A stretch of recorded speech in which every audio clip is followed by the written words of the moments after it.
સમાચાર ડભોઈથી સામે આવ્યા છે। ડભોઈ શહેર સોમેશ્વર પાર્ક સોસાયટી વિસ્તારમાં વીજ લાઇન પસાર થતી હોય, જેના માટે જીઈબી દ્વારા હાઈ વોલ્ટેજનું ડીપી મૂકવામાં આવ્યું છે। કોઈપણ પ્રકારના સેફટી ગ્રીલ બનાવવામાં ન આવતા એક બેદરકારી જે છે તે સામે આવી છે। તો આ અંતર્ગત બકરી અને 2 કબૂતરના મૃત્યુ પામ્યા છે। આ સાથે હાઈ વોલ્ટેજ ત્યાં ચોકમાં બાળકો પણ રમે છે।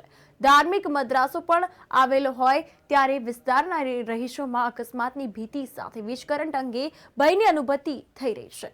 તો આ સાથે વડોદરા જિલ્લા મુસ્લિમ યુવા સંગઠન દ્વારા વહેલી તકે સેફટી ગ્રીલ નાખવા માટે લોકમાંગ ઉઠવા પામી છે। ડભોઈ શહેર સોમેશ્વર પાર્ક સોસાયટી વિસ્તારમાં પસાર થતી વીજ પુરવઠા લાઇન માટે એમજીવીસીએલ દ્વારા હાઈ વોલ્ટેજ ડીપી મૂકવામાં આવી છે, પરંતુ ત્યાં સેફટી ગ્રીલ બનાવવામાં આવી નથી અને આ હાઈ વોલ્ટેજના કારણે જીવંત વીજ પસાર થતો હોય અને 2 દિવસમાં એક બકરી અને 2 કબૂતરને કરંટ લાગતા મૃત્યુ પામ્યા છે।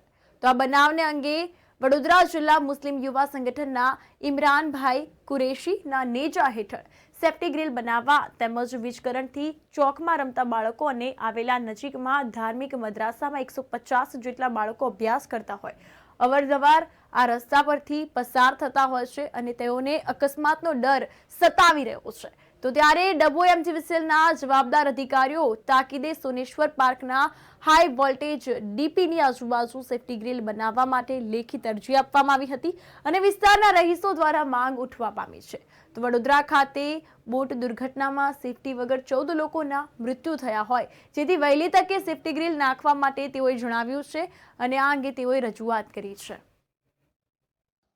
સોમેશ્વર પાર્ક વિસ્તારમાં એક ડીપી લગાવવામાં આવેલું છે। છેલ્લા 6-7 મહિનાથી આ ડીપી ખુલ્લી હાલતમાં મૂકેલું છે। થોડા સમયથી એમજીવીસીએલ ડભોઈ ખાતે અમે એક અરજી આપેલી હતી, તેનું અત્યાર સુધી કોઈ નિરાકરણ આવેલ નથી। આ ડીપી ખુલ્લું હોવાથી અહીંયા કોમન પ્લોટ આવેલું છે, નાના નાના બાળકો રમે છે, બાજુમાં મદ્રેસા અને મસ્જિદ આવેલું છે, સામે ટ્યુશન ક્લાસ પણ આવેલું છે।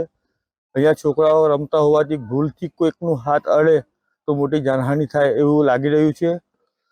અત્યારે થોડાક જ દિવસ પહેલા અહીંયા એક જાનવર અડવાથી એક્સપાયર થયું હતું। અત્યારે હાલમાં એક કબૂતર પણ મરી ગયું છે। એટલે અમારી એક માંગ છે કે વહેલી તક અહીંયા લોખંડની સેફટી ગ્રીલ લગાવી એમજીવીસીએલ અમારું આ કામ પૂરું કરે, જેથી કરીને છોકરાઓ અને રહેવાવાળા વિસ્તારના લોકોનું સુરક્ષા થાય।